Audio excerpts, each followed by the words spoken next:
Well, good morning to you, Kentuckiana. It is 6 o'clock here on your Thursday morning. Thanks for sticking with us on WHAS 11, WHAS 11 Plus.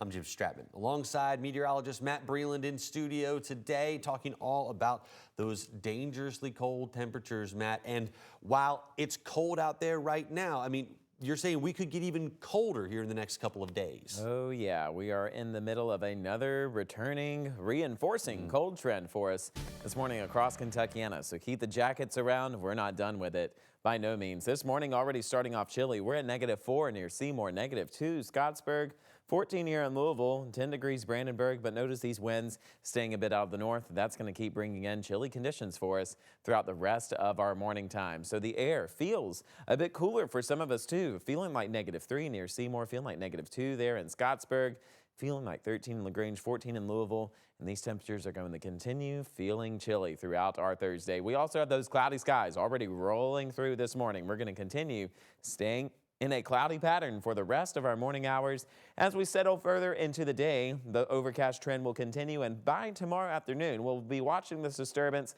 make its way closer towards us. That will bring in some scattered light snow showers, likely into our Friday afternoon. So we continue to stay chilly throughout Thursday. Temperatures briefly reach the mid to upper 20s. We'll see a few flurries possible throughout Thursday night.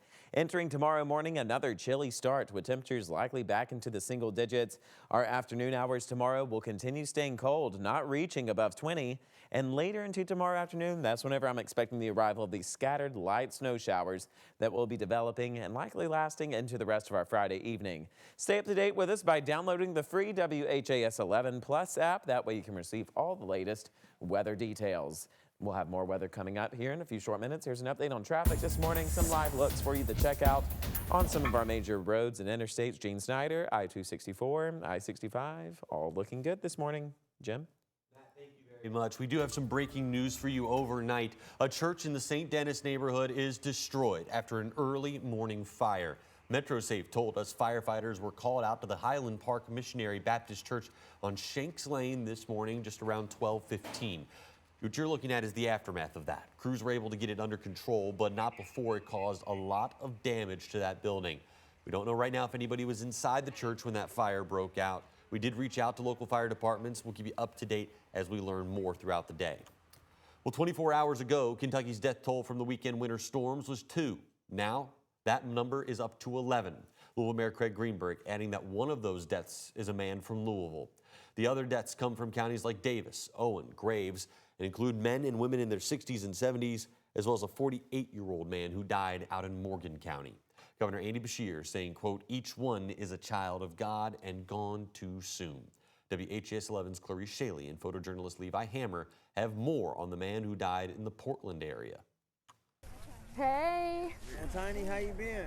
I've been all right. How about you? In the snow and temperatures that feel much colder than they are. I need hot chocolate. Food, clothes, and essentials to staying warm are given freely at the Circle K near South 3rd Street and West Lansing Avenue Thank you very much. You're welcome. by people with warm hearts. Come and see me at Arthur Street next Thursday. Tiny Heron with Forgotten Louisville is the head of it, continuing her outreach.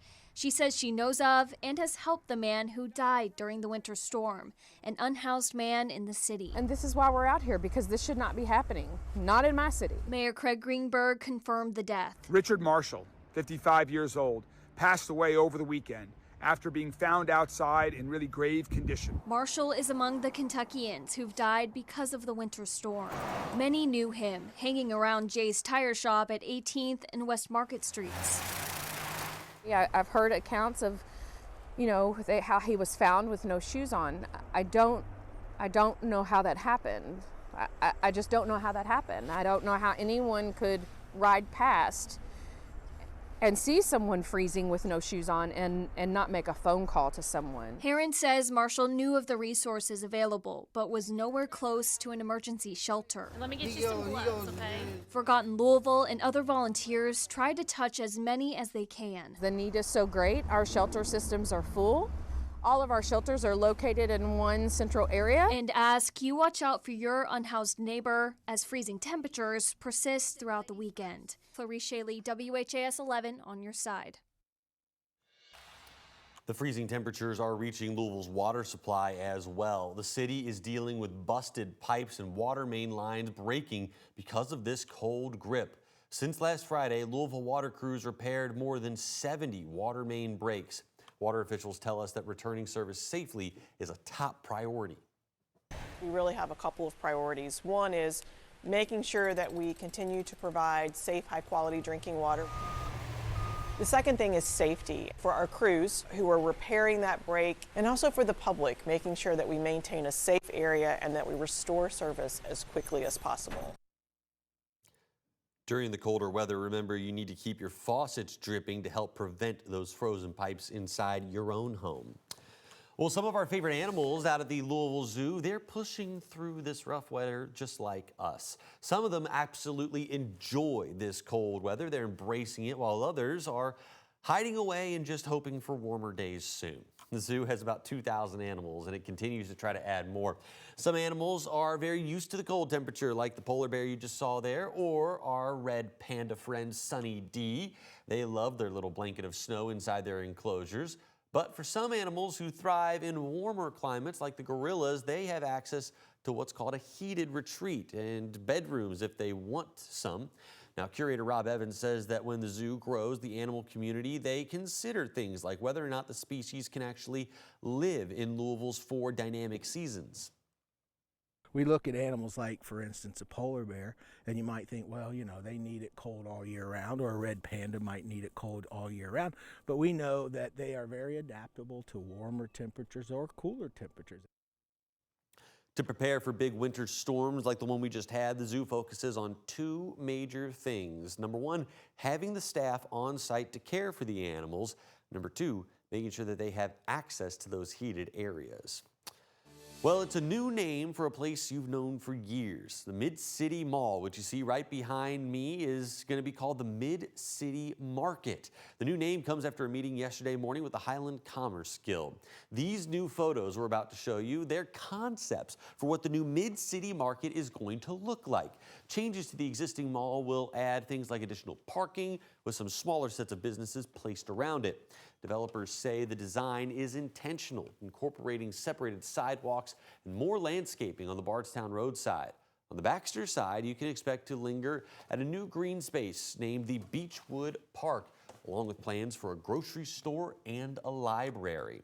Now, the existing businesses around the mall will stay, or the mall property, they're going to be staying in place. The developers are aiming for demolition to start later on this year. Then they plan for construction to take 15 months. There are no plans to turn the 8,400 square foot property into anything beyond commercial use due to zoning regulations. Now, if you have any questions about the plans for the Mid-City Market, you can email those questions to the email address you see on your screen. That's midcity@branchpop.com. The goal is to open the new Mid-City Market in 2028. GE Appliances says that it's going to be bringing hundreds of jobs to Kentucky. They're making new water filters, the kind that are going in your refrigerator. That new product line was announced yesterday, and it's going to be made right here in Louisville. It builds on the company's goal of bringing production from China and Mexico back to the U.S. The company plans on creating 800 more local jobs with investments over the next 5 years. What you see here is very advanced. There's a lot of engineering work, there's a lot of equipment. It's hard to find that kind of skill set in America today. So we do a lot working with the school system, working with universities. This is part of GE Appliances' ongoing investment of $3 billion. According to the company, that is the single largest investment in American manufacturing. Well, TARC is giving you another chance to voice your opinion on proposed rate hikes tonight. And this time, you can do it in person. The proposal would increase the fare for a single trip by 50 cents for an adult and 20 cents for students and seniors. There's going to be a public meeting tonight from 5 to 7. You can either attend that in person down at Union Station on West Broadway, or you can join via Zoom. That Zoom link is on ridetarc.org. Matt, let's head on over to you. It's the same kind of weather pattern we've been stuck in. We are staying cold. That's right, Jim. This cold weather trend is going to still be around with us as we go throughout the day and into the weekend. Our temperatures are going to be very cold. For Saturday, our high will only be 16 degrees, low of 5 degrees. That's our coldest day of the week. We'll have more weather details coming up in a few short minutes.